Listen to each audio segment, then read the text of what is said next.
Honestly, seeing Joker a second time with an audience that predominantly has not seen it before is more entertaining than the film itself, because the reactions and the gasps and everyone hiding and doing this, it is literally everything. And I'm so happy I was able to witness that last night.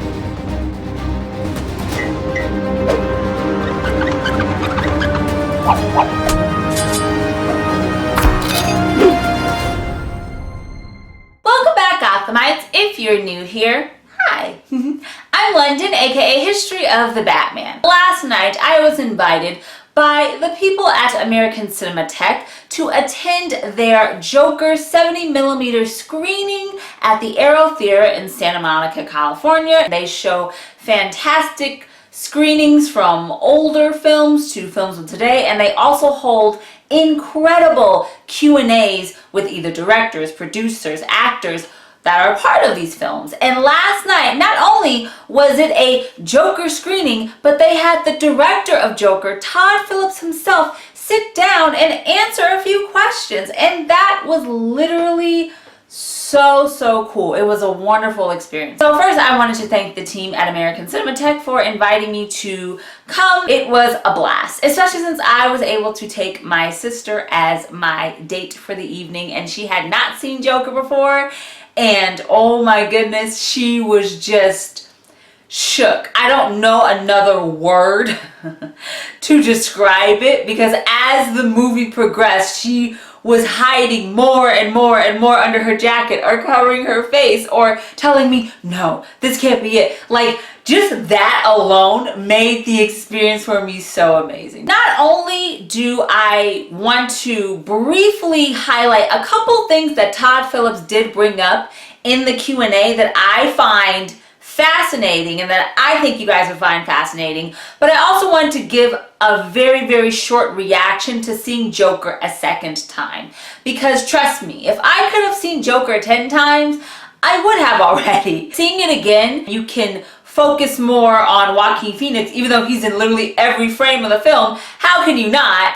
But you can see more of his descent into what he will become as the Joker. You can focus more on the actual aesthetic of Gotham City. You can focus even more on the score and how it applies to each different scene. It is so haunting but extraordinary, and it fits so perfectly with portraying this man Arthur Fleck and him turning into this madman called the Joker. Seeing it a second time, if you've only seen it once and you didn't hate it, I recommend seeing it again, because you get to see all of the little nuances that makes the film even better than it already is. And that's all I have to say about that. After the screening of the film, Todd Phillips did do a Q&A, and I am not allowed to show you actual footage that I filmed on my phone, along with about 70%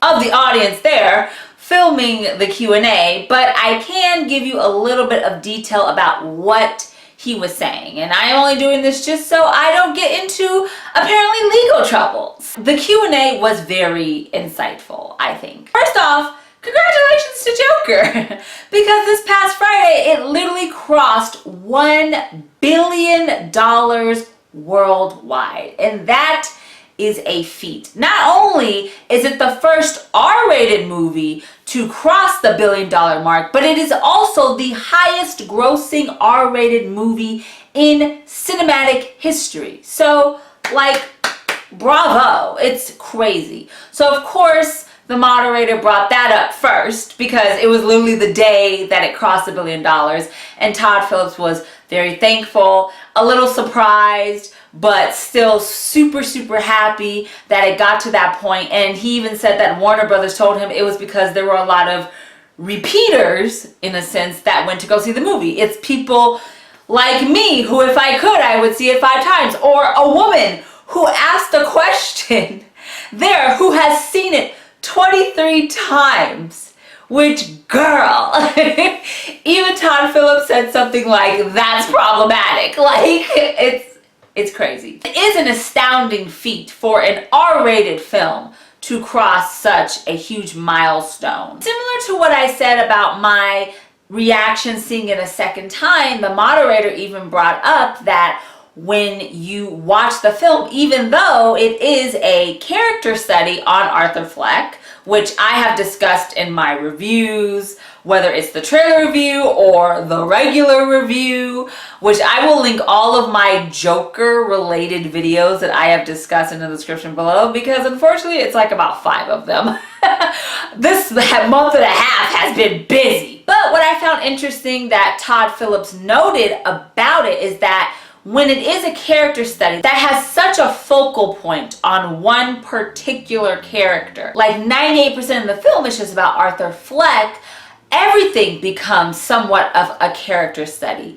The soundtrack, like I said, becomes a character study when you listen to it in certain scenes and how it connects and really builds upon what you're visually seeing. Gotham City itself becomes a character study and how that aesthetic revolves around the main focus of Arthur Fleck and how his environment has influenced him. And even production, all of it, it all works into building how we see this one person in this movie and how his life is slowly but surely changes for the worse. TODD PHILLIPS also talked about different themes that they wanted to portray in the film, such as childhood trauma, a loss of empathy. And Joaquin Phoenix himself in the film wanted to portray the theme of comedy versus tragedy, since clearly his life revolves around both of these and how they kind of combat one another in order for Arthur Fleck to be a normal person within society. Now, the biggest thing that I think TODD PHILLIPS said, the biggest takeaway that I got from this that actually bummed me out is that originally when TODD PHILLIPS presented the idea of Joker, presented to Warner Brothers the concept of making a character study film that is really dark and gritty and nothing like we've seen in the other iterations of Joker on the big or small screen, he wanted to actually do an entire umbrella of films called DC Black that are all in the same vein as Joker. That each film would be a dark, realistic character study of a DC Comics property, whether it is a hero or a villain. And at the time, Warner Brothers was like, you need to chill out. Let's just focus on this one thing. You can't just be out here making full film labels for us. Now, I need DC Black now. I know that we have the DC Black label, which I kind of think is real interesting because DC Black label came after TODD PHILLIPS presented the DC Black concept. And if you think about it, all that he said is true, because there was a period of time where we're in like a weird flux of we don't really know what's going on with the DC extended universe. This is when we first learned that Jared Leto may get a spin-off of Joker, but who knows? This is the time when we heard that a Joker solo movie is going to be made. We knew nothing else about it, and it's going to be under another film label that has not been named yet, that is going to be separate from the regular DC cinematic universe. And that's literally what TODD PHILLIPS presented. I can think of several characters that if you wanted to do a DC Black film label series in the same vein as Joker, I can rattle off characters that I would love to see in that. Two-Face, Harvey Dent, that is what I need to see. And I get it. We had The Dark Knight, which is a great Two-Face, Harvey Dent origin story, but seeing Harvey Dent like turn into Two-Face in the same way as this Joker film would be bananas. It would be straight bonkers, and I need to see that. But unfortunately, that's probably not going to be a thing. But I just think that's so fascinating that he presented the idea of doing a string of these type of movies, but not like a Joker sequel, but just focusing on different characters. I literally gasped like in the theater when he said that. I was like, no way.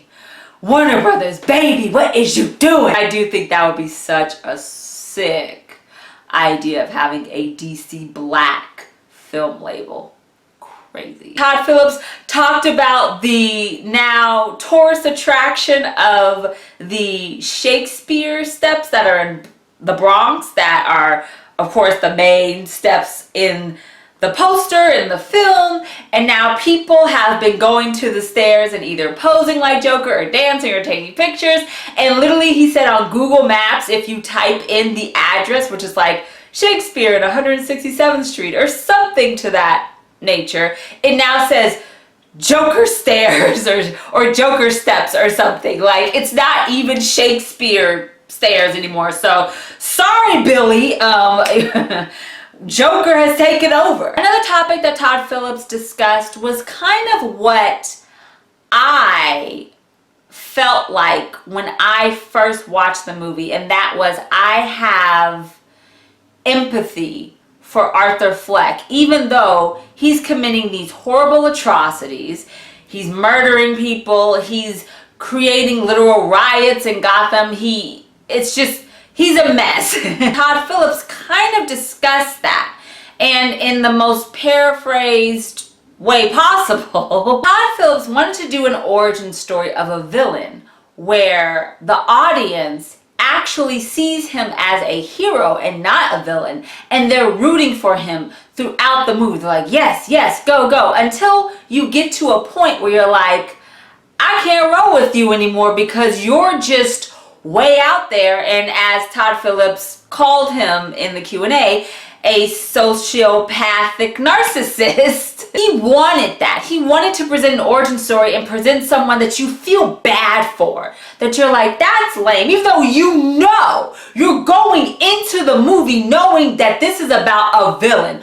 One of Batman's greatest villains of all time. One of the worst people in the DC universe. But you're like, yeah, Arthur, you go. And then he's like, but then there's a point where you're like, I can't support him anymore, and all of this is just really effed up. And I resonated with that so much because I'm like, I felt that exact way when I saw Joker for the first time. So I was kind of glad he referenced that a little bit, kind of how they wanted to present Joker in an unconventional way, that it can connect to the audience, but still like rip your heart out and just make you want to hide in a corner and cry for days because it's just really devastating. Oh, and this was another thing that was like to me because I didn't realize it. And even Todd Phillips said, unless you've seen the movie many times, you're not going to pick this up. Todd Phillips confirmed that Arthur Fleck's dominant hand is his right hand.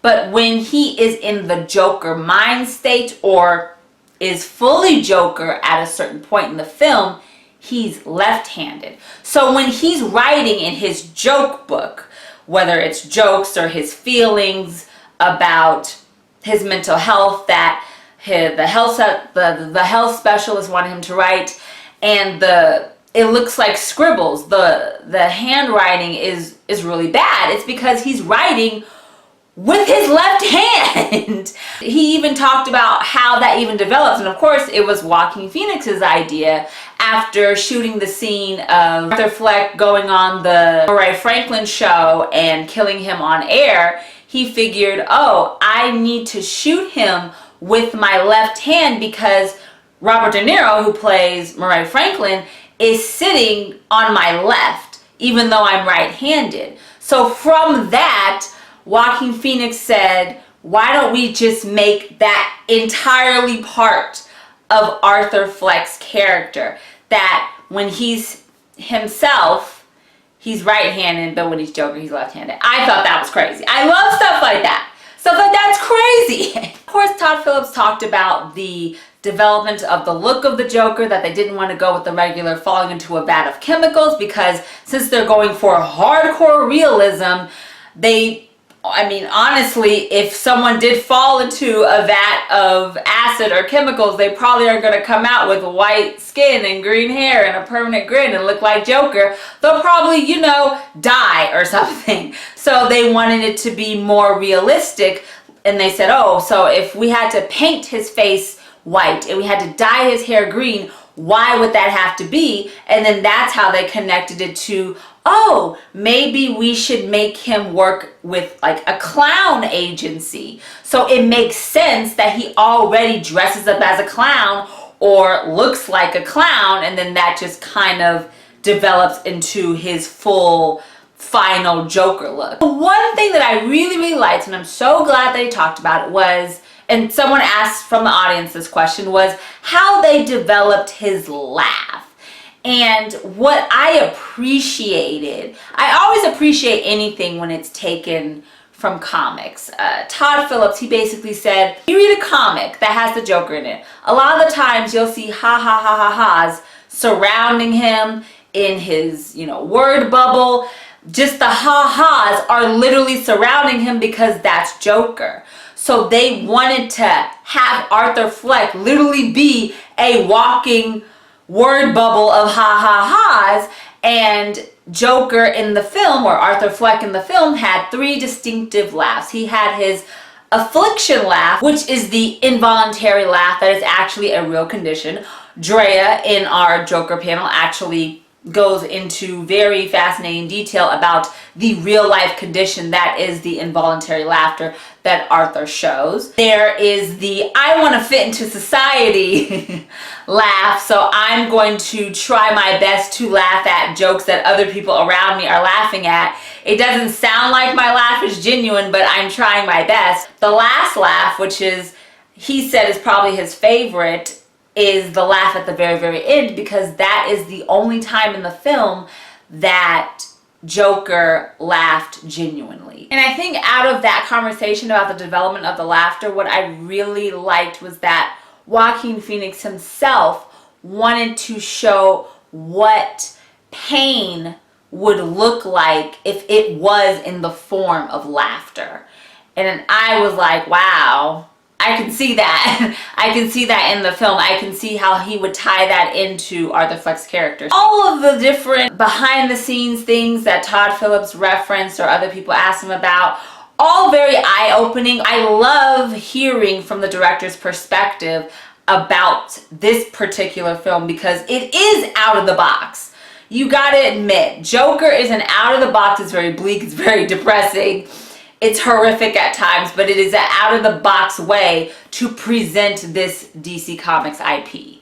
It's crazy. And I think I even wrote this like in my phone, like in my notes, because I was like, I have to say this somewhere. And I'm pretty sure I even tweeted it. I think I tweeted it here. Here's the tweet. Todd Phillips, kind of rounding out the discussion, said that we see Joaquin as the tunnel at the end of the light. And that's just, I love that. I love all of it. I honestly think that even though he said that it took a while to really convince Joaquin Phoenix to do a comic book movie, because in his large body of work, that's just not his thing. He doesn't do comic book films. But after talking with Todd Phillips and reading the script and trying to understand the character and trying to change it into something that's not your typical superhero movie, and he went on board and did it, and he killed it. I think that all of the development that went into forming this very troubled character in the cinematic world is both brilliant, and I think will influence a lot of creators in the future as to how they want to present. It doesn't even have to be comic book movies. It could be anything. Which, if you can spark creativity in anybody, I think that's a win. Whether you like the movie or not, it is making waves, it is making coin, it is making things tourist attractions that you would never think would be tourist attractions. And that's why I think Joker is just such a success in so many ways. So overall, I loved seeing Joker a second time. Thank you once again, American Cinematheque, for inviting me to see the screening. I loved hearing Todd Phillips discuss how they created the film, how he worked with Joaquin Phoenix, how Joaquin Phoenix worked to make Arthur Fleck and to make this version of the Joker, and how it all came together, and how it is just literally a phenomenon right now. And like I said, this movie isn't for everybody. I've said it in other videos that I've done. This movie isn't for everybody, but if you can stomach it, I would definitely still recommend go seeing it. It's still in theaters. It's still there. So if you can go see it, definitely do so. Thank you guys so much for watching this video about the Joker screening and the Q&A featuring director Todd Phillips talking about this now billion-dollar making movie. Congrats. I can't say that enough. If you enjoyed this video, please give it a bat thumbs up. As always, all of my social media is linked in the description below, including Instagram at History of the Batman. So why don't you give it a follow and become a Gothamite? Check out my videos for a DC Comics DC fans channel. And of course, please subscribe to this channel so you can become part of this Batman community. It would mean so much to me. Thank you guys so much for watching, and we will have more History of the Batman soon, right here on YouTube. Remember, Gothamites, all about peace, love, and Batman. Bye.